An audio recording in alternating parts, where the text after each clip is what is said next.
Back with us on the SportsMax zone, the Jamaica Football Federation has lodged a formal complaint to FIFA after reports emerged that Costa Rica fielded 2 COVID-positive players in their CONCACAF World Cup qualifier against the Reggae Boyz at the National Stadium in Kingston on Wednesday evening. Chairman of the JFF's Medical Committee, Dr. Guyanar Scott, confirmed that 6 members of the Costa Rican travelling party, including a few players, were COVID positive. He said the Costa Rican medical team was advised that the players should not be selected for the game due to their status. We have this comment from the JFF president, Michael Ricketts. Well, I just had a discussion with our medical personnel, and a report was sent last night to FIFA outlining what would have transpired. I think the match commissioner would have some questions to be answered because he was made aware of the situation. Did not act on it, but certainly a report has been sent to FIFA, and we are actually waiting on them to respond to what you would have sent. Meanwhile, the Costa Rican authorities have also commented on the issue. This is what they've said.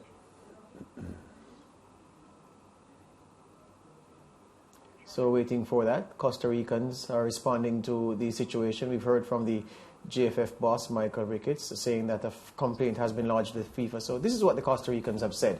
The Jamaican Federation stated in the weeks prior to the match that due to restrictions by local authorities, the entire delegation had to take a PCR test upon arrival in Jamaica. These tests were carried out on Tuesday night and the results were available on Wednesday afternoon. In these tests, 1 player and 3 administrative staff of the delegation were positive as new cases, in addition to 2 players recently recovered from COVID-19. The new positives, the Costa Ricans continue, were immediately isolated, and as indicated by the protocol, these results were communicated to the FIFA delegation and the local authorities. At the same time, all the documentation was presented proving that the other 2 players who tested positive were recovered cases with fewer than 25 days of having had a positive result for COVID-19. That's what the Costa Ricans said. We were set to speak with Dr. R. Scott, but he is otherwise detained. And we did get that brief voice note from the JFF president, and of course we have the Costa Rican. So we have enough to look at the issue at hand and to see, perhaps look at what may happen, if anything at all, from this. Yeah, George. So at the top of the show, I was clear to say how serious the issue COVID-19 is. We're in the middle of a pandemic and health is always very, very important. So that aside, though, the statement from the Costa Ricans, they are basically saying that, they did the right thing because, all right, these players had the test. They had COVID before. They were in isolation. Obviously, if they took the test, they would have tested positive. But they're basically saying the players paid the due time and that they should have been okay to play. What I can't understand, though, is the fact that, why are all these issues coming to hand now? Like, at this point in time, I felt as if maybe they should have made a complaint to the match referee on the day at the moment and some sort of decision should have been made. So, that's where I am a bit torn in the situation after the players have played and the results have come out and the points. And then even so, I'm even more concerned, especially because I know now that they made the report and they sent it to FIFA to make a decision, it's going to take very long. Like, the process usually takes some time. Yeah, well, behind the scenes, we've been told that the Costa Ricans, as you just alluded to in the Costa Rican statement, players were cleared to play because they had tested positive. 1 player in particular who plays his football in Europe had been diagnosed with COVID-19 in early January, and he recovered and subsequently was cleared to resume football. And we are told that in some of these situations, a positive test can occur if you're coming off a COVID-19 positive result, which is probably what happened here. I've been told that what should have happened is that these 2 players should not have been tested, because they were already cleared based on CONCACAF protocols. And it just seems a messy situation because as it now stands, Jamaican fans would feel as if, how were these two players allowed to play when they tested positive? But based on CONCACAF guidelines and the Costa Rican statement, which, they're presenting, defending, what happened, it seems that they didn't do anything wrong.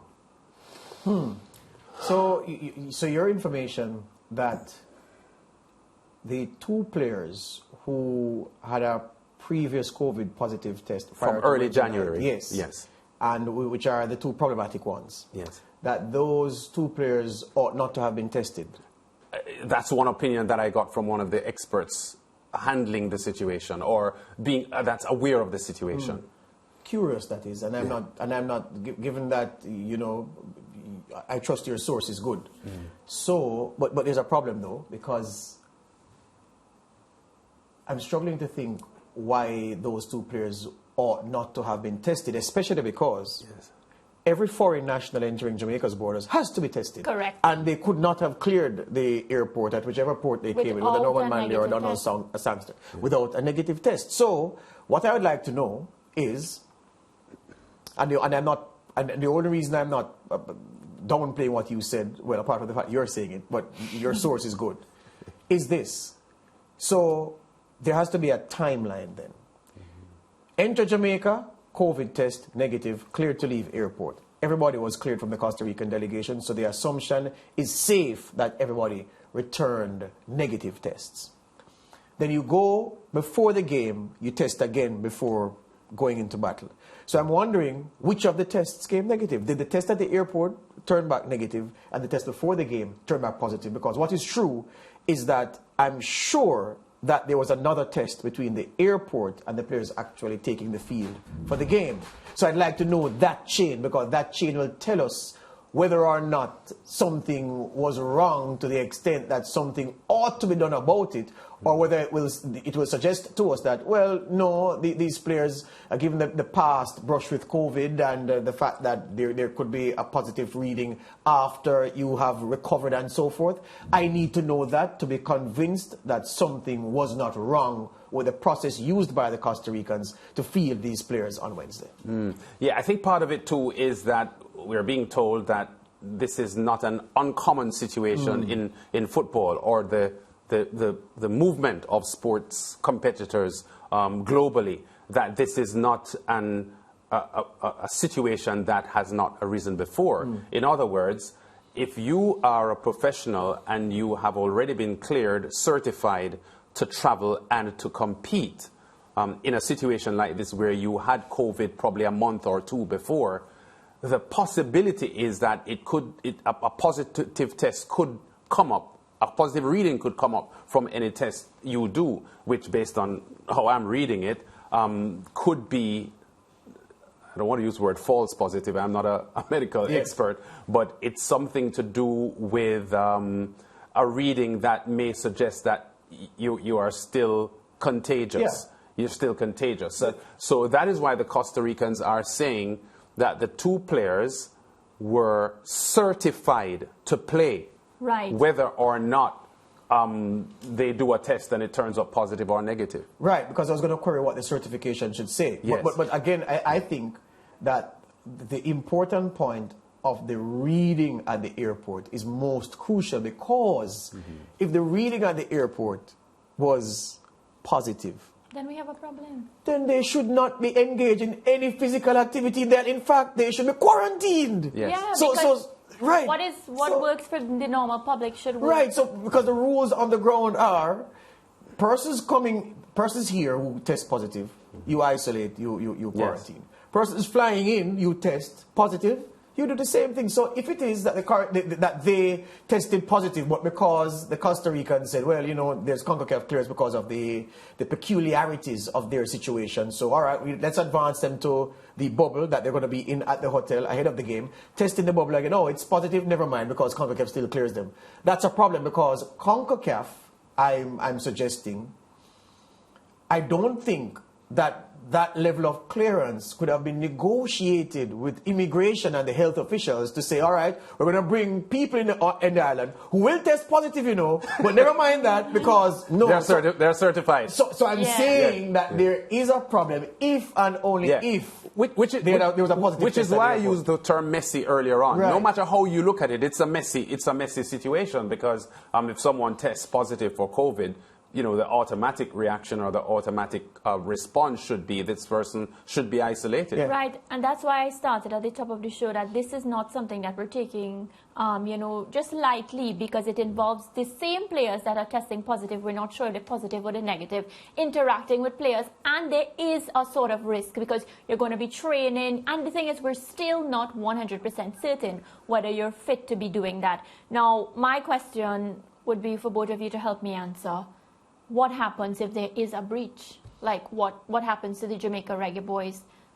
Well, guess what? If there's a breach from the point of immigration, say, for instance, they tested positive then and were told to isolate and they didn't, that's a massive problem. And it is that if the JFF wanted to, they could pursue that line. But if that wasn't the case and then the tests were cleared from the airport where they tested positive in the bubble, then it is that the JFF would have to satisfy itself that the CONCACAF rules, which covered those players and made them a special case, were clear enough to be followed. And I don't think Ricketts and Company would take issue if the CONCACAF coverage and the special case treatment, the exemption given to those two players was in effect. But I think that from the immigration point of view, that's something to be taken into account. And like a law where you can't say, officer, I didn't see the sign for the speed limit and I was going 17 or 50 zone because some boys stole the sign to make scrap metal. You're still going to be cited for breaches. Yes.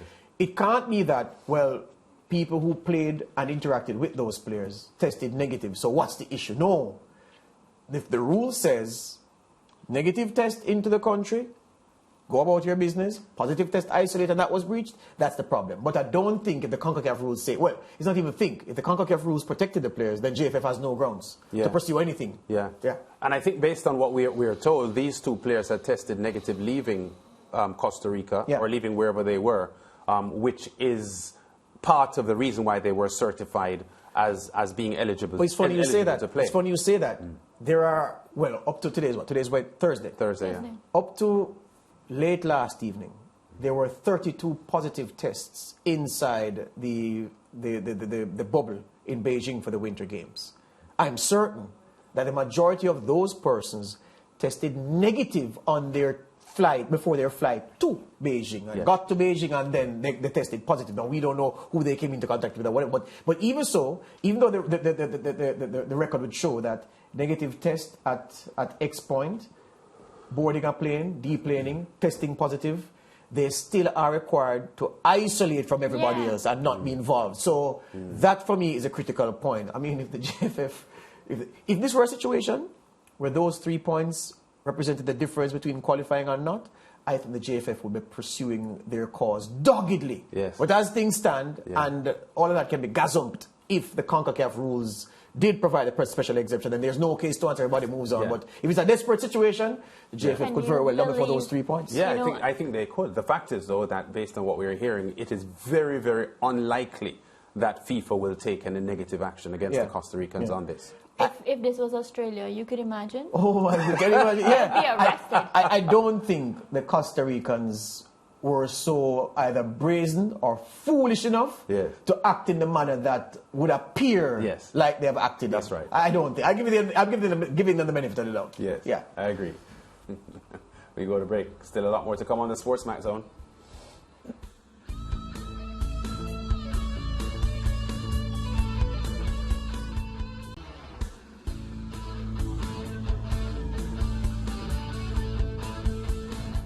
We're still talking football as we continue the Thursday edition of the SportsMax Zone. The Jamaica Reggae boys suffered a 1-0 defeat in last night's CONCACAF World Cup qualifier to Costa Rica, thanks to a 62nd-minute strike from Joel Campbell. The Paul Hall coach team, who entered this window of the qualifying matches needing nothing but 3 points, failed to register a victory across the 3 fixtures, ending with a 1-0 defeat to Costa Rica on the back of a 2-1 defeat to Mexico and a 3-1 loss to Panama. For the Jamaicans, the results would mean that their chances of making it to another FIFA World Cup completely vanished. Captain of the team, Andre Blake, spoke with our team, following the World Cup exit. I was happy to make a save, but we didn't win, so for me, definitely, that's a blow. But I mean, it's hard, it's tough. Every time you play, you want to win. Yeah. And we're just not winning right now, so it's very frustrating, it's very tough, but we have to press on. It's been tough. It's been horrible, to say the least. It's hard. We just can't find a way to win. We were hoping that we would really make our home a fortress where we take every point possible, but it just haven't been like that, and we're going to have to really evaluate ourselves and see where we're going wrong and see how best we can fix it. We still have 2 more home games, and we're going to try our best to see if we can get better results.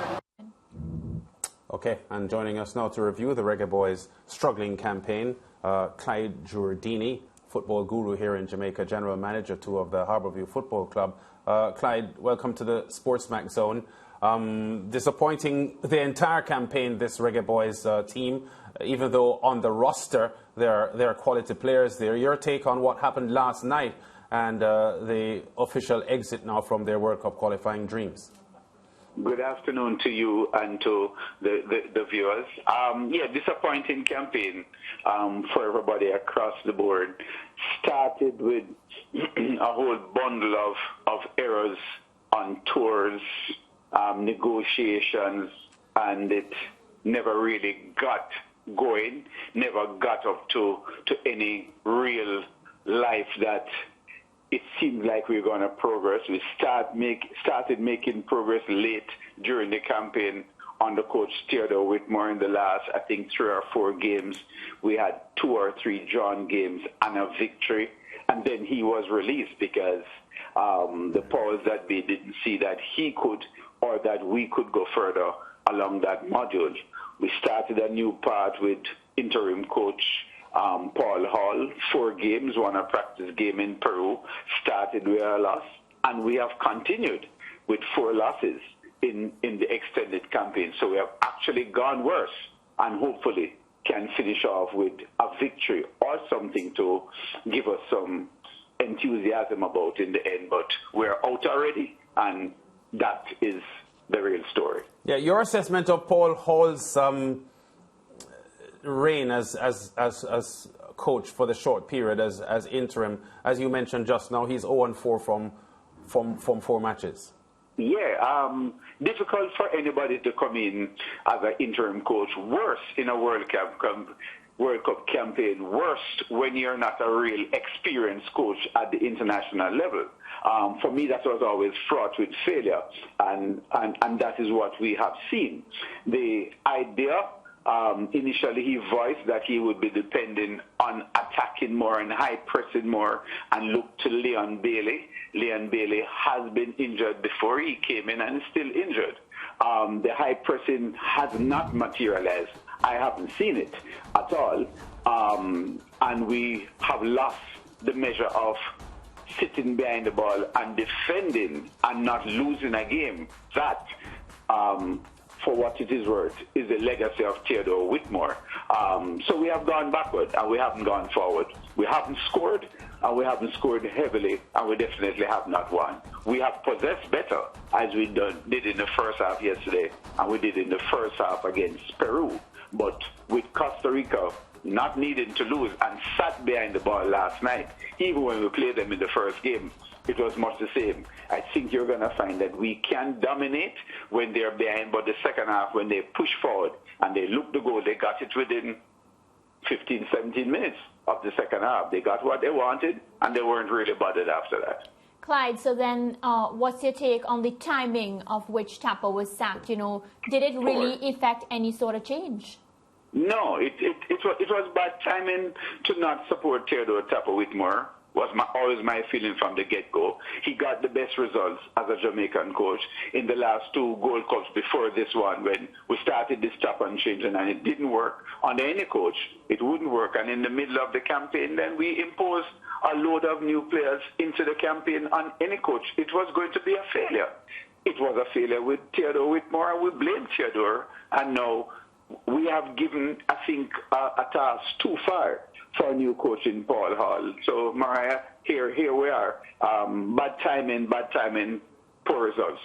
Yeah, and you just mentioned bringing in too many players just right before the campaign was about to start. Yesterday, in the middle of the campaign. Yeah, and yesterday when I had a discussion with Andre Blake, and I was just asking him to reflect on what really went wrong for the Reggae Boyz. He spoke about that. He spoke about the rebuilding process and the fact that all these other teams that really competed and put up a really good fight have been building their teams for 4 years, 5 years plus. What's your take on that and the fact that, we have to keep a core group of players if we are to compete in any competition moving forward? That's so correct, Maria. And that's the tail of the tape. Andre Blake, Kemar Taxi-Lawrence, Damian Lowe has been the person who has been most vociferous on behalf of the players and themselves for a long time.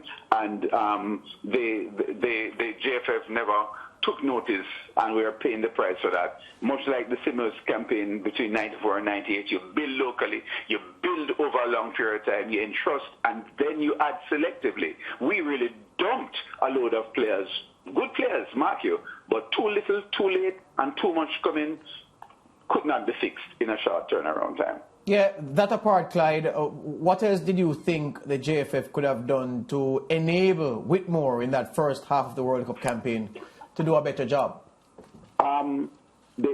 The sponsors would have to be included, the government would have to be included, a lot more planning would have to be included. It was fraught with difficulties from the beginning, and they didn't entrust the players or Coach Whitmore, and once you do that, you're undermining yourself. Failure was bound to come. It came. For the 3 games remaining, what do you do? Do you turn to Antonio and Gray and Bailey when he gets back fit, or do you ask? Unfortunately, George, I have to go on here. Okay, you have to go. All right, fine. All right, thank you for stopping by. Thank you for stopping by. Clyde Jureidini, General Manager, Harbour View Football Club. That's the question, though. For the games that are left, do you go to your foreign-based players to see out the fixtures? I mean, some of the top guys from the big clubs would want the time to rest for the rest of the campaign, especially with a heavy schedule of fixtures to come before the European leagues finish ahead of the Qatar World Cup. Do you look to the Jamaica Premier League for youngsters, for players to fill out the squad for those 3 games? What do you do? Well, I get the sense that coach will have to work with what he has to work with, George, because you just now mentioned the fact that, the international players, they have tight fixtures. They have, even in the conversation with Andre, he was saying, like, now is his off season. He has to rest a bit. He has a lot of matches coming up for his club and whatnot. Now, he didn't say any. He did say Jamaica first. Let me make that clear. But it's in the back of your mind, knowing that you no longer have a place in the World Cup. What do you do as a player? You just need to make a realistic decision where your career is concerned. Yeah, you know what? I think that the players who are involved in bigger leagues, let's say Mikel Antonio, who's West Ham are 5th in the EPL at the moment and desperately wouldn't want to lose him. I don't think Antonio would be committed to a Jamaica project that has already failed, and to require of him to leave England to come and play matches that are of no importance. Well, not when I say no importance, I mean no value based on the fact that they're already eliminated. To me, makes very little sense. And we want to get players who are hungry to play, players who are hungry to play and hungry to get an opportunity to show themselves as international players. So I would prefer to look at players from that range, as opposed to the more established players who, for them to leave their clubs to come to play for a Jamaica team that has already been knocked out of World Cup qualifying would be a bit of a humbug for them. Something that, why do I have to do this? And I don't really think that we should use players who would have that mindset for the remaining games. So, and it's a different consideration if you play for like a Brazil, which is already qualified for the World Cup, and you're still using your first call players in the qualifiers left, because of course you're shortening the team for the competition in Qatar that you've qualified for. Guess what though? The question is for Paul Hall. The question is, what squad do you ask for the remaining 3 games? Because it's not just in the JFF's gift to say, okay, we're making these players available. You can call upon these players. It's for Paul Hall to say, no, I want these players. What is true is that Paul Hall only has 4 games under his belt as Reggae Boyz coach. Every coach wants a winning record. The man is 0-4. 3 games left. He'd love for the record to be 3-4. 3 wins, 4 defeats. He would want to have his strongest outfit to play those 3 games so you can win those games, get the public seeing, well, Paul Hall not so bad after all. Because remember, Paul Hall can't settle for anybody putting on the Reggae Boyz jersey and playing for the team. Because if they play and lose, his record now is 0-7, and people say, see, you shouldn't have sacked Tapper because that man can't win a football game in 7 tries. Yeah. So this is the catch-22, the Hobson's choice perhaps. You're damned if you do, damned if you don't. But he has to look out for himself as a coach. And the fact is, when March comes around, the next FIFA window, clubs are obliged to release their players to their national teams. It's not release the player if the player's team is in contention for qualification to a global tournament. Yes. You must release that player during the international window. Does Paul Holland say, you know what, Antonio, stay at West Ham because you're helping them to push for Europe. Leon, stay at Aston Villa because you're helping them to push for Europe and you want to impress Steven Gerrard. You got injured very early in his tenure. Or does he say, you know what, come Mikhail, come Leon, come Kemar, come Andre, come Ravel, because we want to put the strongest unit together to finish strong, stay true to the integrity of the competition, which is another thing. The team that have beaten Jamaica with Antonio and Roof and Bailey when he was available and Morrison and the others, you don't think that they would want the teams who are pushing for the qualification places at half place? You don't think that the rivals would say, well, we wish and we expect Jamaica to face those teams with the strongest available players to give integrity to the competition? So there's a lot to be involved. But were I Paul Hall, I'd be selfish. I'd want my strongest available team on the field for the rest of this campaign because I want to build momentum, and crucially, I don't want my record to be 0-7. No, and that's a good way to look at it. And George, even if the players are to really stand up based on what they've been saying and saying that, they're all for Jamaica, they want to see their country do well, and they want to build for 2026, then this is the building, the practice matches, if you want to see it like this, This is the matches that you come all guns blazing, You create that chemistry with your other brothers, and you ensure that you get the time in so that, moving forward, you have that sort of platform to continue with. Yeah, you know what, though? I still think that one of the best performances that we've seen from the Jamaica Reggae Boyz in this entire octagonal cycle was the Mexico game in Mexico. We lost 2-1. Yes, in the 89th minute. What about that? I'm saying that setup was missing most of these big-name English players. It was a team that was void of most of the players who are playing now. So I think that there is a second tier of Jamaican players who have been playing for a longer period than these, who won't do any worse than the current team is doing. And I'm still saying, if Mikel Antonio does not want to come and play, I don't think he should be asked to play. Because we need players who are hungry to perform. And I am thinking that a lot of these players now would be disillusioned traveling 9 hours from Europe to come and play for the Reggae Boyz. And I just think that we should go for players who are hungry and anxious to perform. And while on paper, that squad that I just spoke of may not be the best on paper, I think they are qualified, given the current situation, to perform as well as or even better than the first choice players that we know have. I tell you what, were I Paul Hall, the record would have to show that I invited those players, the top ones, and they turned me down. Because I'm not going into battle without them. I need them in my team because, as I said, I don't want my record to be 0-7. We take a break. We come back with much more on the SportsMax Zone.